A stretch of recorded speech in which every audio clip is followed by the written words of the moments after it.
All Jarred Up, a short story by Cassie Moore.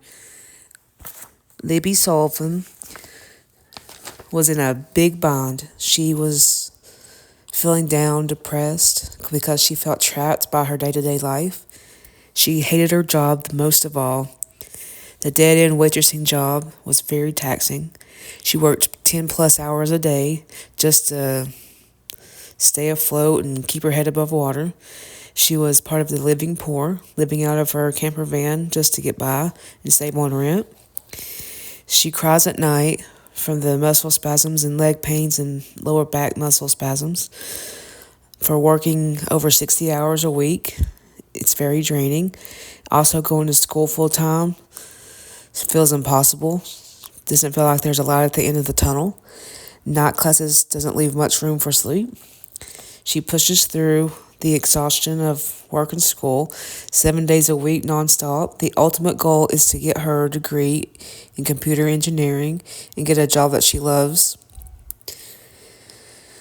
That has to be her focus. That has to be what keeps her going. That's the only thing that's getting her through each day-to-day processes of just wanting to give up and give in.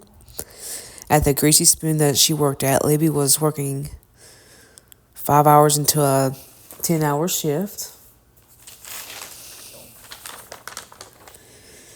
As Libby waited on her tables, she dreaded the fact that her district manager came in earlier, about 30 minutes ago. She was quietly ringing up a guest when she overheard the district manager and the cook fighting, as they were low-key dating, which they shouldn't have been. The yelling got so bad that at its climax, the whole diner fell silent and deathly still. I guess it's going to be another dinner and show, she grumbled to herself as she finished ringing the customer up. She then watched as the DM left in a huff. Libby went to check on the cook, Dawn. In the break room, "Hey, how you doing?